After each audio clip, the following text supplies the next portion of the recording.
جب یہ تجھے کسی کام کے قابل نہیں چھوڑے گا پھر تجھے خبر ہوگی۔ قرآن نے اسے ناجائز کہا، رسول پاک نے اسے ناجائز کہا، اور مولا علی کی ایک بات تو حرف آخر ہے۔ کسی نے کہا حضور آپ شراب اور نشے کے بارے میں کیا فرماتے ہیں؟ تو حضرت علی کہنے لگے بہتے دریا میں ایک قطرہ گرے شراب کا اور پھر وہ دریا خشک ہو جائے اور اس کی سطح پہ گھاس ہو گئے، اور میرا گھوڑا اگر وہ گھاس کھا لے تو میں اس گھوڑے کی سواری بھی پسند نہیں کرتا۔ ایک قطرہ شراب گر پڑے۔ جناب ابو بکر صدیق رضی اللہ تعالیٰ عنہ سے کسی نے پوچھا جاہلیت کے زمانے میں تو سارے شراب پیتے تھے، آپ نے کبھی پی تھی؟ تو آپ فرمانے لگے میں وہ کام نہیں کرتا جو کرنے کے بعد بیوی اور بہن کی پہچان ختم ہو جاتی، میں وہ کام ہی نہیں کرتا۔ اتنا غلیظ کام کیسے کروں کہ جو پینے کے بعد یہی خبر نہ ہو کہ بیوی کون سی اور بہن کون سی ہے۔ میں یہ کام نہیں کرتا جو انسان کو رشتوں کی پہچان ہی بھلا دے، میں وہ کام کرتا ہوں جس میں انسان کا شعور بیدار رہتا ہے، عقل بیدار رہتی ہے، اپنی زندگی کو سنوارے، اور اگر کسی جگہ یہ غلطی ہے تو کھری اور سچی توبہ کرے، اور اگر دائیں بائیں کوئی ایسا شخص ہے تو اس کا بازو تھامے، محنت کرے، ٹائم دے، اسے اس دلدل اور گندگی سے باہر نکالے، یہ بہت بڑی نیکی ہوگی۔ اور ان بہروپیوں کو پہچانے جنہوں نے تھوڑے سے پیسوں کے لیے ملت کے جوانوں کی رگوں میں نہیں زہر اڈیل دیا ہے اور تباہی پھیلا دی ہے۔ دعا کرتا ہوں رب کریم کی بارگاہ میں اللہ ہمیں سمجھنے کی توفیق عطا فرمائے۔ آخر دعوانا چھے گا مل کون ان کی خبر، اتنا ظلم اس قوم سے، اتنی زیادتی، اور آرام سے لکھ کر لوگ گزر گئے کہ یہ 70 لاکھ ہے، ان کا درد تو سمجھو، تکلیف تو سمجھو۔ 7 فٹ کا سونا جوان اور نشے کا عادی ہے تو کسی نالی میں پڑا ہوا ہے۔ اور میں نے کہا اس قوم کے ساتھ اس سے بڑا بھیانک مذاق کیا ہوگا؟ کوئی دانشور تھا بڑا ظالم، اس ظالم سے کوئی مشورہ لینے آیا، اس نے آ کے کہا تو بڑا ظالم ہے، بڑے کڑوے مشورے دیتا ہے، میرا ایک دشمن ہے، میں اس سے بدلہ لینا چاہتا ہوں، میرا دل کرتا ہے اس کا بچہ قتل کر دوں تاکہ وہ تڑپے۔ تو ظالم نے کہا اسے قتل نہ کر، وہ تو اس کا باپ 2-4 مہینے رو کے چپ کر جائے گا، پھر میں سخت سزا دینا چاہتا ہوں، مشورہ دے۔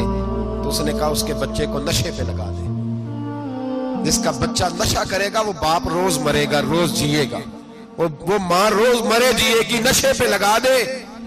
اس قوم کے ساتھ سب سے بڑا ظلم یہ ہوا کہ ملت کا جوان نشے پہ لگ گیا، ڈرگز پہ لگ گیا، اتنے تباہ حالات ہوئے کہ جوان چڑھتی جوانیاں، اماں نے کتاب دے کے بھیجا تھا، اور کالج سے واپس آئے تو نشے کے ٹیکے ہاتھوں میں پکڑے ہوئے، ٹیکے۔ اور آپ کے اس ملک کے اسلام آباد میں ایک دن میڈیا نے وہ خبر بھی وائرل کی اور وہ چیز بھی دکھائی لوگوں کو، 3 مہینے کا بچہ لے کے نشئی سڑک پہ آ گیا، اس نے کہا میرا نشہ ختم ہو گیا، میرا بچہ خرید لو، 2 پڑیاں دے دو۔ تو وہاں بیبیاں جو سن رہی تھی وہ بھی چیخیں مار کے رو رہی تھی۔ یہ ظلم کیا اس قوم کے ساتھ، اور کرپشن کی لعنت نے اجازت دی سپلائی کرنے والوں کو کہ گلی گلی بیچے، گلی گلی۔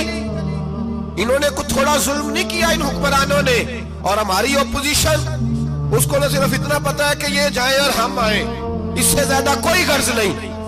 بھائی کرپشن کے خلاف نکلے ہو تم، نشے کے خلاف کس دن نکلو گے؟ جوئے کے خلاف کس دن؟ قوم تو مر رہی ہے نشے سے، اس کے خلاف میدان میں کب آؤ گے؟ صرف اتنا ہے کہ یہ جائیں اور